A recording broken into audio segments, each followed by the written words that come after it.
territories. And if you go back to 1988, when I first covered the withdrawal of Jordanian officials from the West Bank, there was a gleeful reaction on the part of Jerusalem that they had gotten rid of the perfidious and hated Jordanians. They then turned around and discredited the secular, highly educated Palestinian aristocracy out of East Jerusalem, embodied by figures like Faisal Husseini.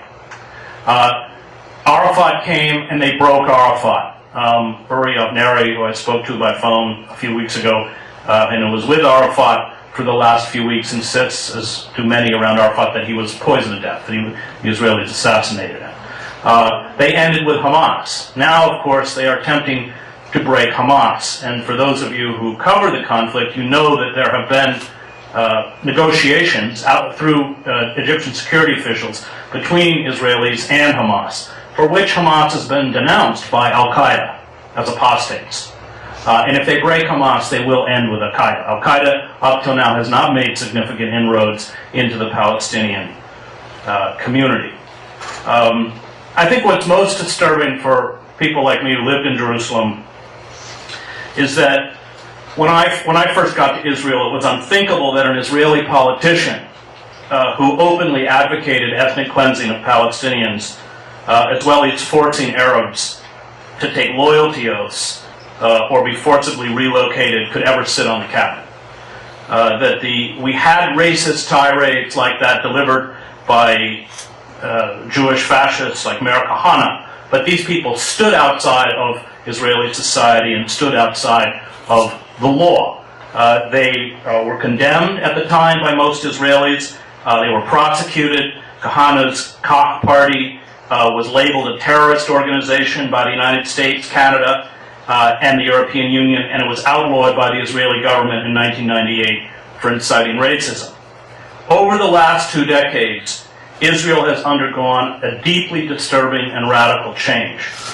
That the racism spread by once marginal figures like Kahane, whose thugs were charged with the murders and beatings of dozens of unarmed Palestinians, and whose members, when I was in Jerusalem, used to hold public rallies where they would chant death to Arabs, has now been embraced by Israel's leading politicians, including, of course, the Foreign Minister and Deputy Prime Minister Avigdor Lieberman and Bibi Netanyahu.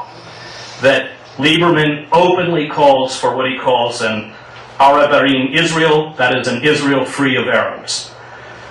There has been a severe moral erosion within Israel from the days of the Mapai party, which founded Israel in 1948 and later merged into the Labour Party.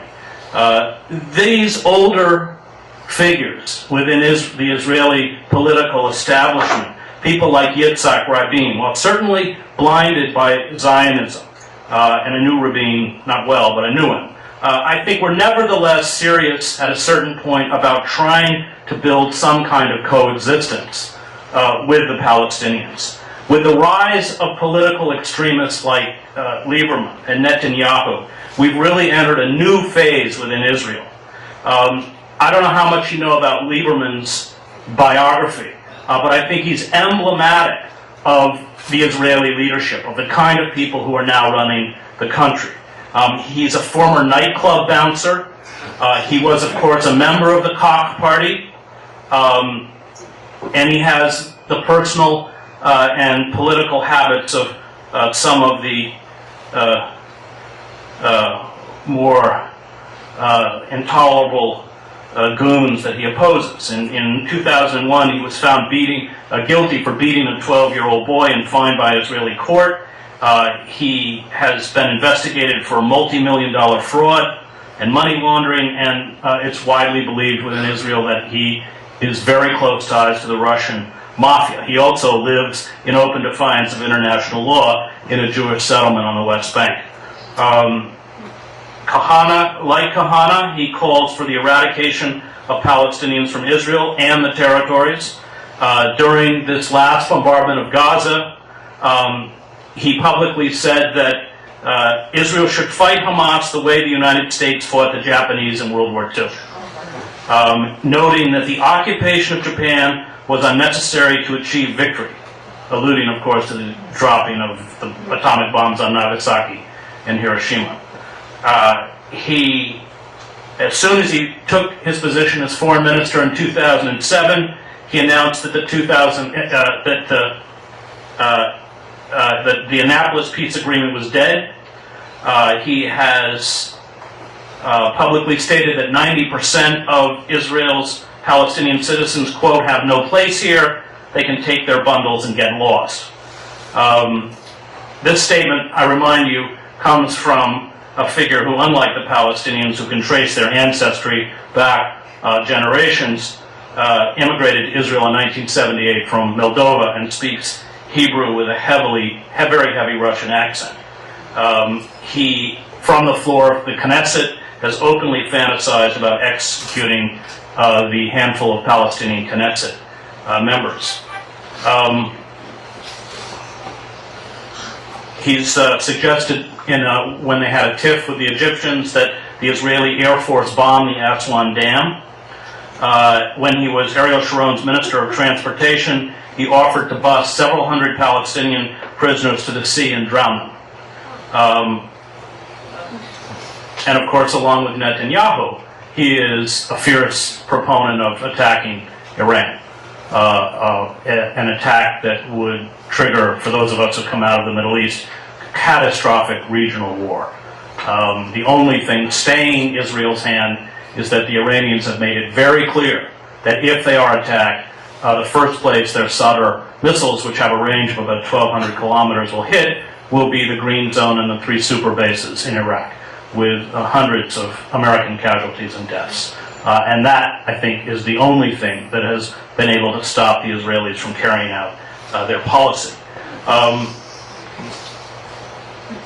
As Adam said, it is harder and harder for Israel to create, nor does it appear to have much interest anymore in creating this democratic facade.